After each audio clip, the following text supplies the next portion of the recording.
On Sunday morning here in Vadodara, as we are all set for yet another quarter-final clash in the Vijay Hazare Trophy. 24-25, it's Vidarbha taking on Rajasthan. And it was Vidarbha that won the toss and opted to bowl first.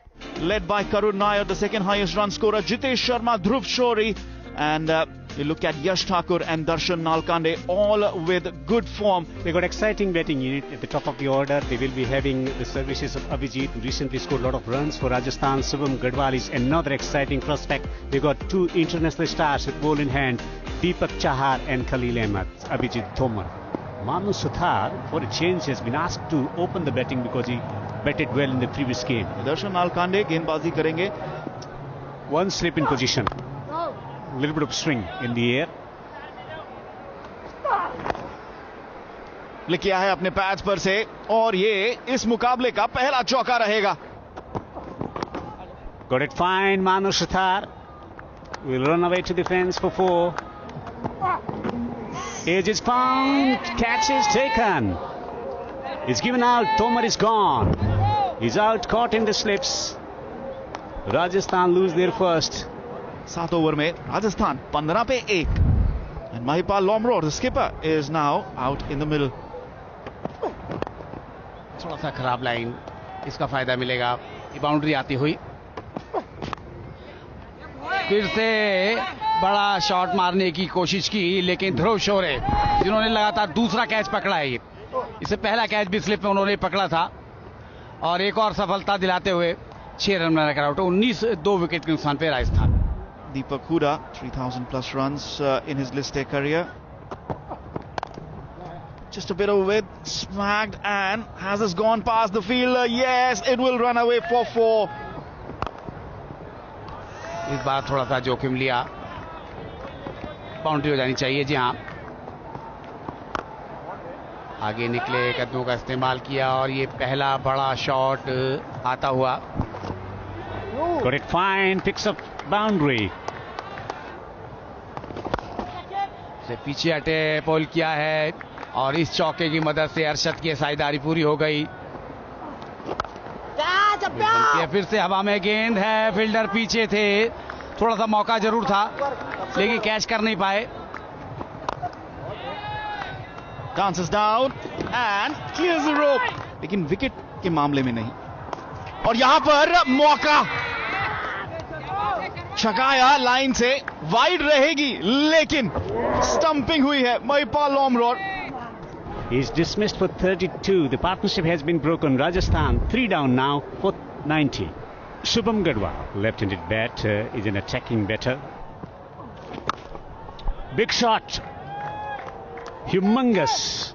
It's gone high into the trees for 6. Takes the edge. Takes the thick edge down to third. 4 runs. पीछे की तरफ और बहुत बड़ी appeal. शायद अतरिक्त उछाल, यहां पर रन आउट का मौका और रन आउट भी हो सकता है. मिसकम्युनिकेशन अपील पर. Yes, it's pad first. Can I have ball tracking when ready, please?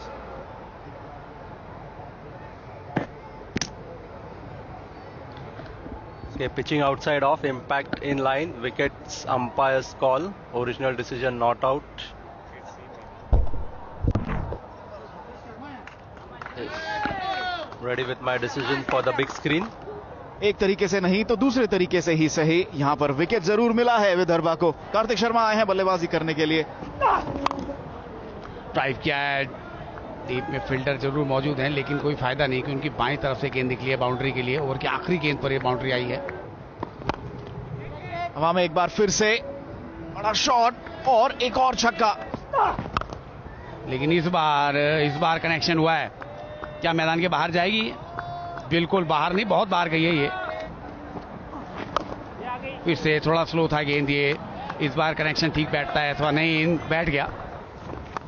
Once again, but this time, Dikesh outside edge will run away for 4. He wouldn't mind. फिर से बड़ा shot खेला इनके खिलाफ, अच्छा चार्ज किया है. फिर से बड़ा शॉट खेलने गए हैं और एक और बाउंड्री आ गई. 50 का आंकड़ा पार कर दिया इस चौके की मदद से. इस बार कार्तिक ने कहा कि ग्रेवाल जी आप नहीं तो मैं ही सही, लेकिन इस बार कार्तिक ने अब लगता है जिम्मेवारी ले ली है अपने कंधों पर।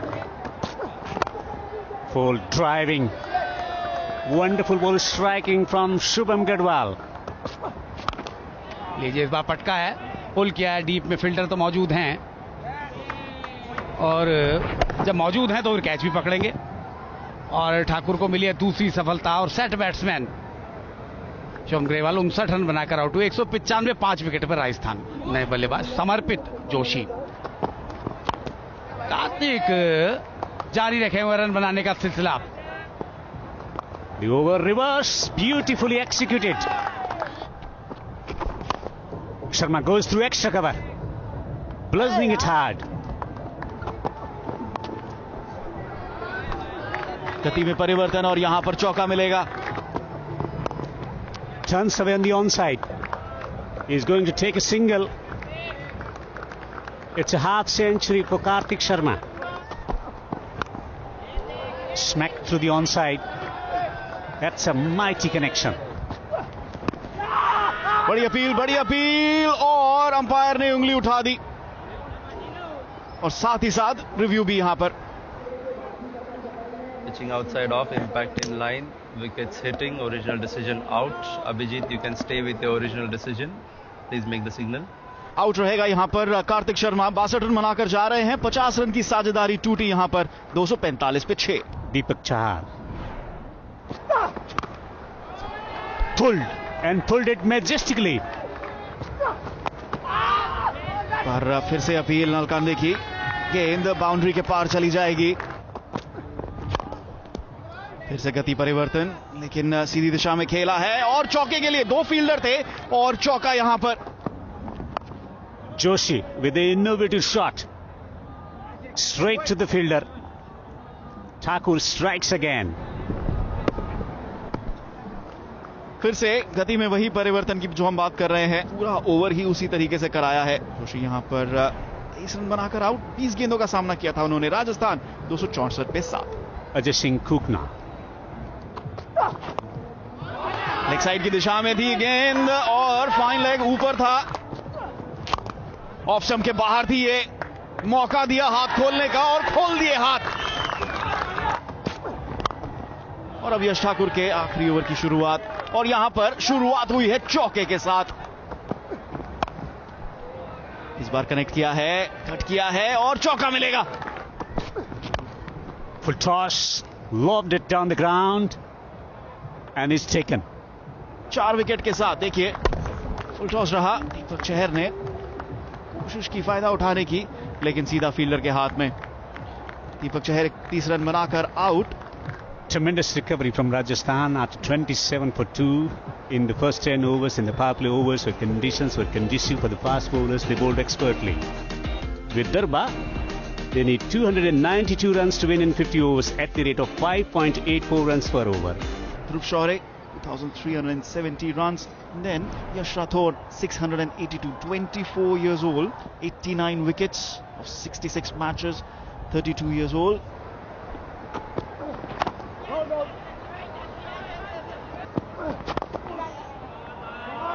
शुरुआत हुई है रन की। ऑफ स्टंप के ऊपर थी गेंद, स्विंग होकर अंदर की तरफ आ रही थी। डीप में प्रोटेक्शन नहीं है, उसका फायदा मिल रहा है यहां पर। दूसरी बाउंड्री इस ओवर में आई है। इस बार मिल जाएंगे, इस बार जरूरत पड़ेगी नहीं। Drives this one past the fielder. No stopping that one. This will be 4. 6 fielder पर गैप मिला है और अब ये रन बनाने का सिलसिला शुरू हो चुका है, कह सकते हैं। स्वागत किया उनका आते ही, कलाइयों के साथ खेला इस गेंद को राठौड़ ने और बाउंड्री के साथ वेलकम किया। इस बार गैप में केवल गेंद को बाहर जाते ही देखेंगे। महंगा ओवर हो गया पहले ही। Slammed through the offside. He's found the gap. It's gone for 4. Width given and cut away fiercely for 4. ये तो बाउंड्री हो जाएगी। ओवर पिच गेंद है, शोरे ने ज्यादा कुछ किया नहीं।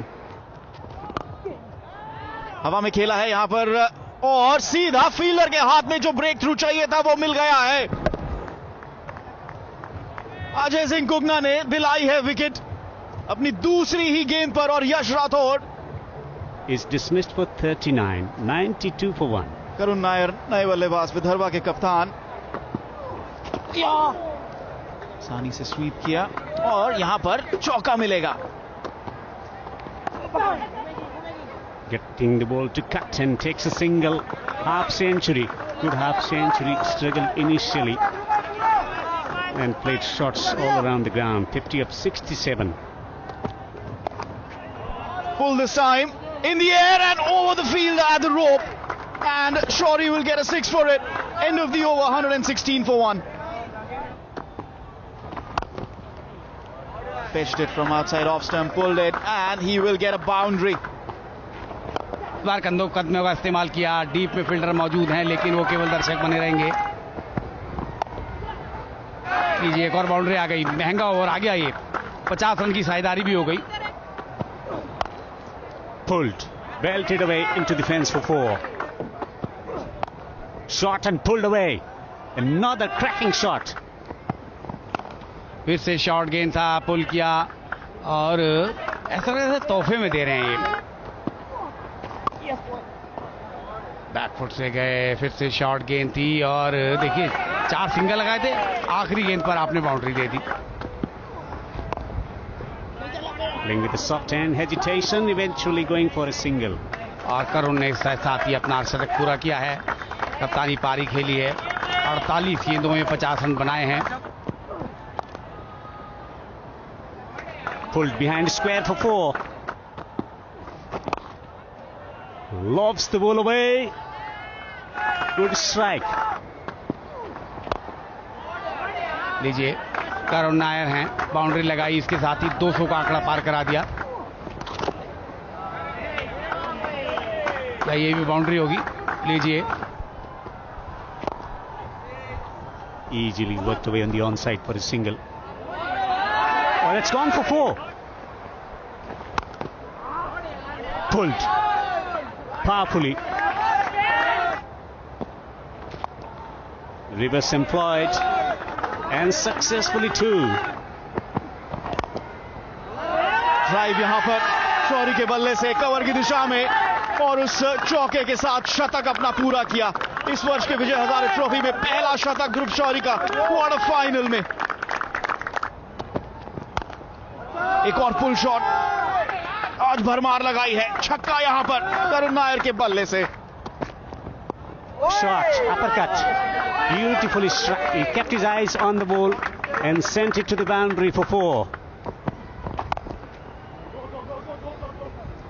Brilliant, absolutely brilliant.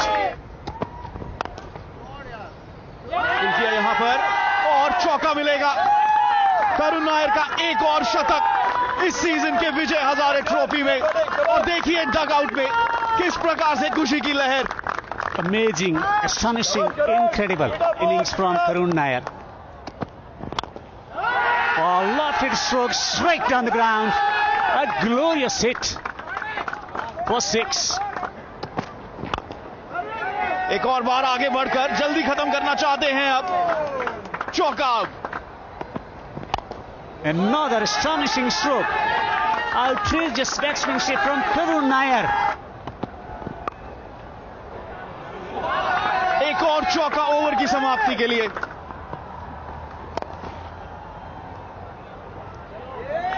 और इस बार जो पुल किया है यहां पर चौका आएगा, मौका मिला और चौका लगा, और उसी के साथ विदर्भा की जीत, 7वीं लगातार जीत, 7वीं बार चेस किया है। Dominating 9-wicket victory for Vidarbha as they storm into the semi-finals. Hello दोस्तों, कैसे आप सभी। तो जैसा कि आप जानते हैं कि मैं आपके सामने ऐसे विचार लेकर आता हूँ, ऐसे कहानियाँ लेकर आता हूँ जो आपको अध्यात्म से जोड़ता है, आपको आपके अंदर की खुशी को ढूंढने में मदद करता है, आपको रियल खुशी देता है और आपको अपने आप से मिलाने में मदद करता है। तो ऐसी ही कहानी और विचार मैं आपके सामने आज भी लेकर आया हूँ। तो चलिए वीडियो को शुरू करते हैं। कहानी है मन का मौन जरूरी। यदि हम कुछ भी समझना चाहते हैं तो इसके लिए हमारे मन को शांत होना चाहिए। जबकि कोई भी समस्या हमारे सामने आती है तो हम उसकी चिंता में डूब जाते हैं, है ना। हम उसकी छानबीन करने लगते हैं, उसके विश्लेषण में जुट जाते हैं, उसकी ऐसी तैसी कर डालते हैं, और यह सब इस उम्मीद से कि हम उसको समझ पाएंगे। मगर क्या किसी मानसिक उठापटक के जरिए हम कुछ समझ पाते हैं? निश्चित ही समझ तभी आता है जब मन बिल्कुल खामोश होता है।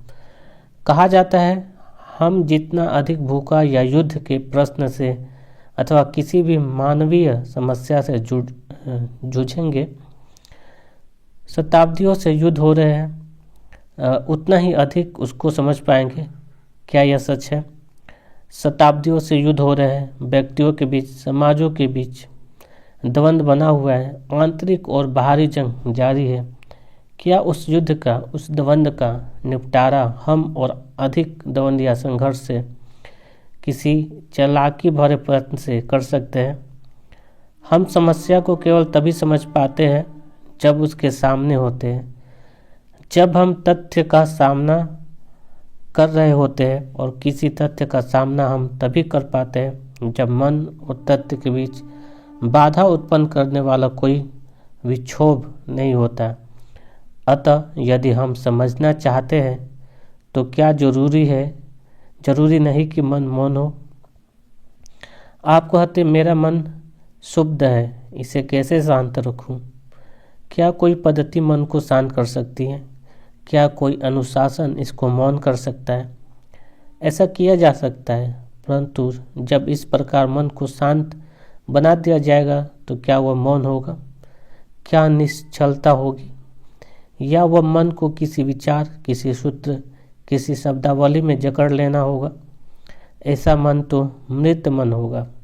अधिकांश व्यक्ति जो तथाकथित आध्यात्मिक होने का प्रयास करते हैं मृत प्राय होते हैं, क्योंकि उन्हें अपने मन को शांत रहने के लिए प्रशिक्षित किया होता है।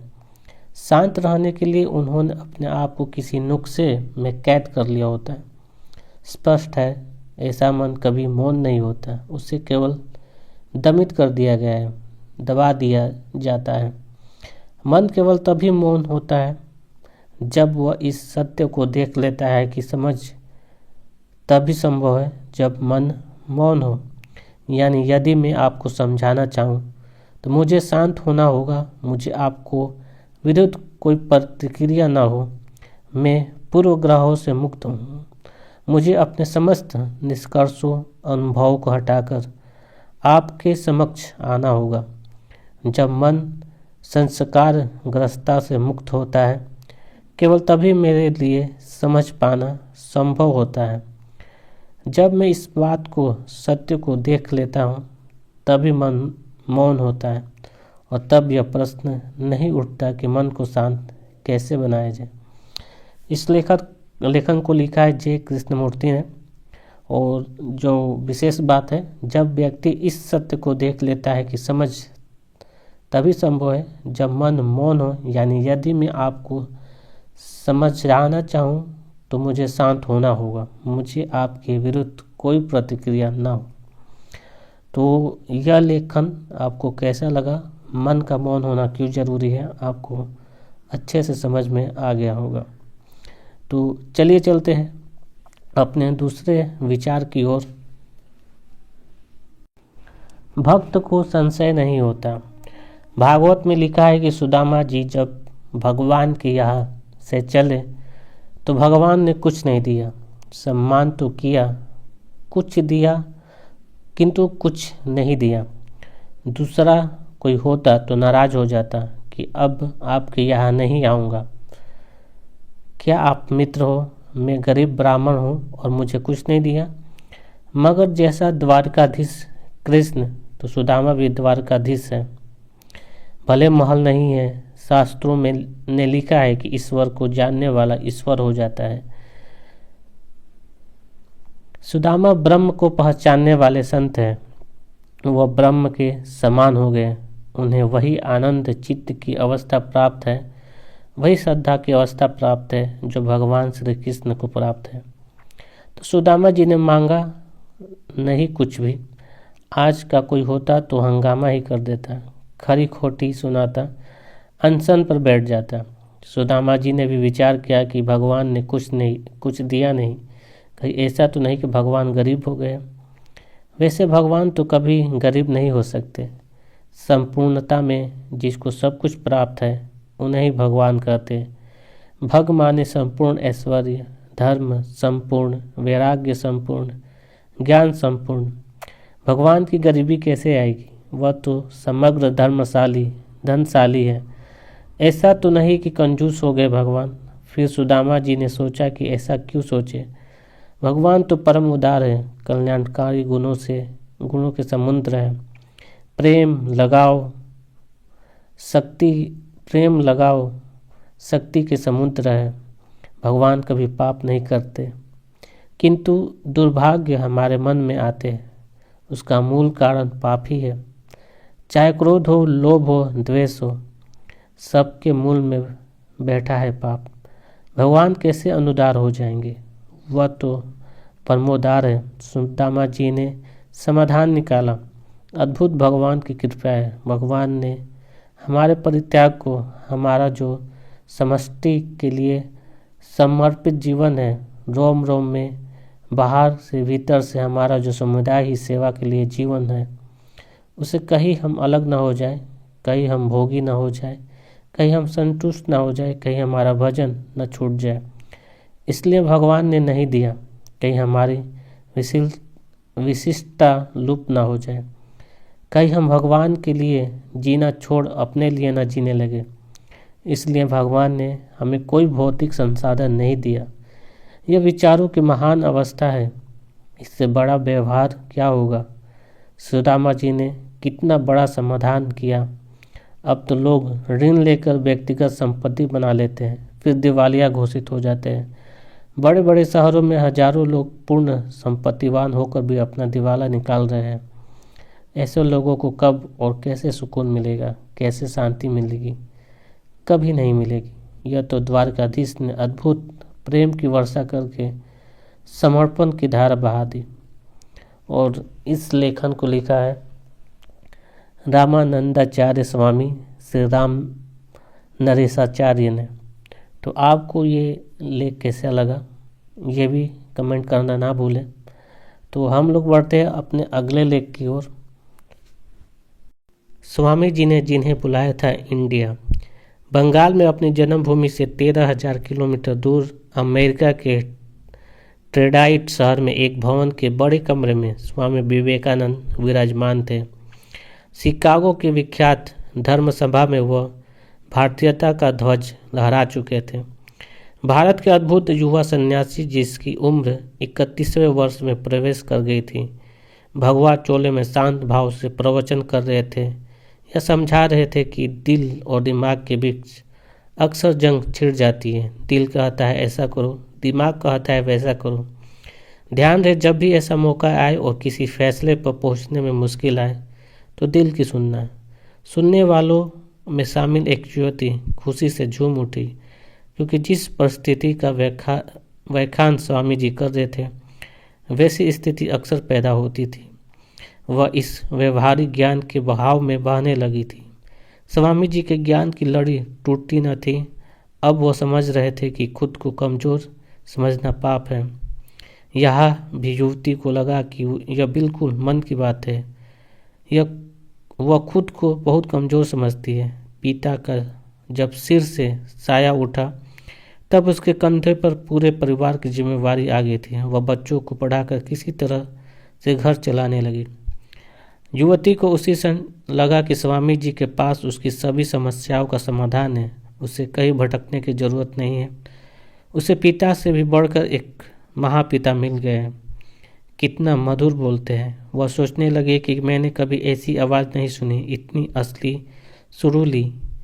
यह तो मेरे लिए भगवान की आवाज़ है जो सुखद अनुभूतियों का सागर रच रही है, ज्ञान का सतत संगीत है। कहाँ से आए हैं ऐसे स्वामी जी? स्वामी जी अपने देश का नाम कितना सुंदर उच्चारण करते हैं, इंडिया। यह कितना अविश्वसनीय पर शाश्वत है। 5 अक्षरों के छोटे से शब्द में कितना कुछ डाल दिया गया है।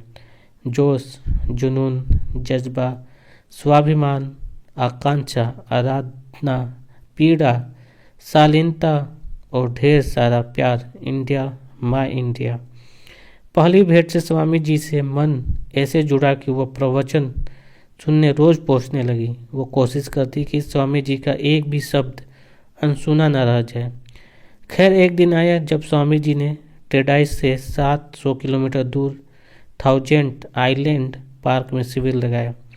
कुछ ही दिन बीते थे, वह युवती अपनी एक महिला के साथ फिर स्वामी जी को सुनने निकल पड़ी।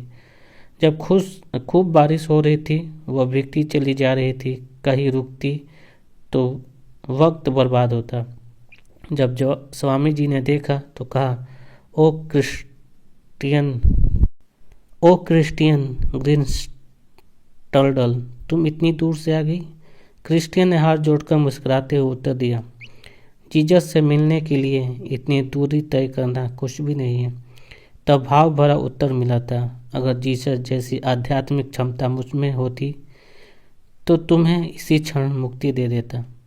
वहाँ स्वामी जी जितने दिन रहे, क्रिस्टियन भी रही। उनके जीवन में ध्यान योग का सहज समावेश हुआ। स्वामी जी कहते थे, क्रिस्टियन अत्यंत पवित्र आत्मा है, उसमें एक भी दोष नहीं है।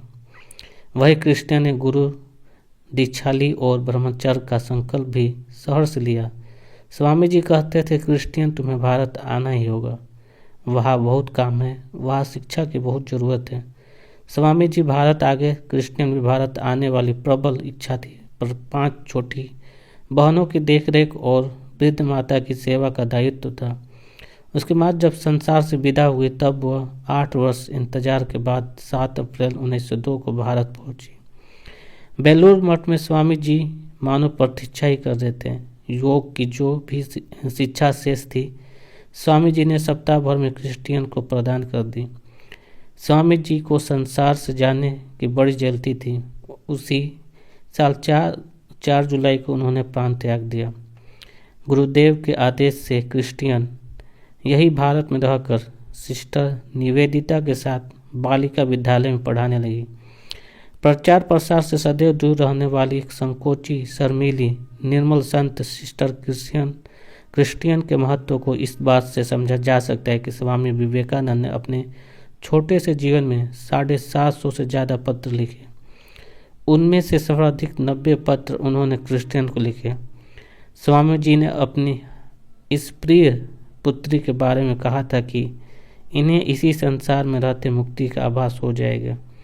क्रिस्टियन ने अमेरिका में जब आखिरी सांस ली तब वहाँ सेवा में मौजूद भारत के प्रसिद्ध कृषि वैज्ञानिक वशिष्ठवर सेन ने लिखा कि संसार से जाते हुए बहन क्रिस्टियन के चेहरे पर दिव्य खुशी और तृप्ति की आभा देख बन रही थी।